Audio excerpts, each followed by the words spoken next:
যারা দর্শনে লজিক ভালো করতে পারে না তাদের জন্য 2018 সালের এখন থেকেই তাদের প্রস্তুতি নেওয়ার জন্য বড় প্রশ্নগুলো সাজেশন আমি দিলাম।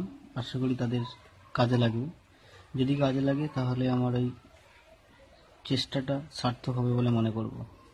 তো প্রথমে যে প্রশ্নটা থাকতে পারে, নিরপেক্ষ বচন কাকে বলে? গুণ ও পরিমাণ অনুসারে বচনের শ্রেণীবিভাগ করো এবং একটি করে উদাহরণ দাও।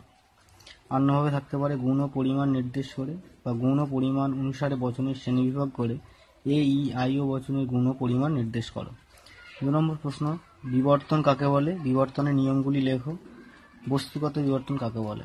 অন্যভাবে থাকতে পারে, বিবর্তন কাকে বলে? বিবর্তনের নিয়মগুলি লেখো। এ ই আই ও বচনের বিবর্তন করো। 3 নম্বর, ও বচনের আবর্তন সম্ভব নয় কেন? এ বচনের কি সরল আবর্তন সম্ভব?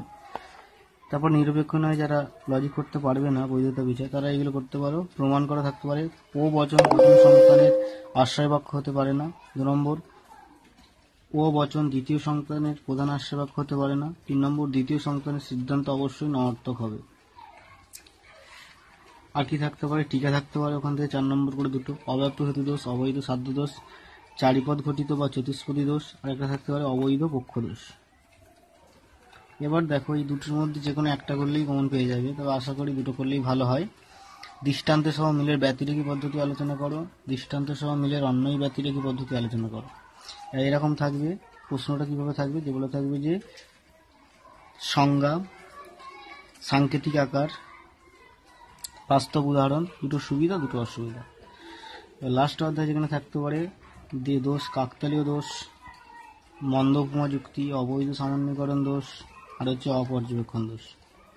এইগুলো আশা করি করলে হয়ে যাবে। আবার দেখে নাও, নিরপেক্ষ বচন, বিবর্তন, অবচন আবর্তন, প্রমাণ করো, টিকা লেখো, দৃষ্টান্ত সহ মিলের ব্যতিরেকী পদ্ধতি আলোচনা করো, দৃষ্টান্ত সহ মিলের অন্যয় ব্যতিরেকী পদ্ধতি, দোষের কাকতালীয় দোষ, মন্দ উপযুক্তি, অবৈধ সামান্যীকরণ দোষ এবং অপর্যবেক্ষণ দোষ। তাহলে দেখা যাক, লজিক যারা করতে পারে না তারাও কিন্তু 5টা উত্তর করতে পারবে। যেমন বচন থেকে একটা বড় প্রশ্ন থাকবে, লজিক এবং থিওরি, লজিক পড়েনি থিওরিটা করবে।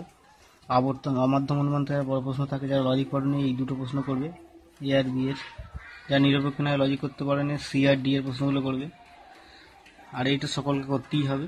এই দুটো করলে একটা শিওর কমন, এবং একটা করলেও কমন পেয়ে যাবে।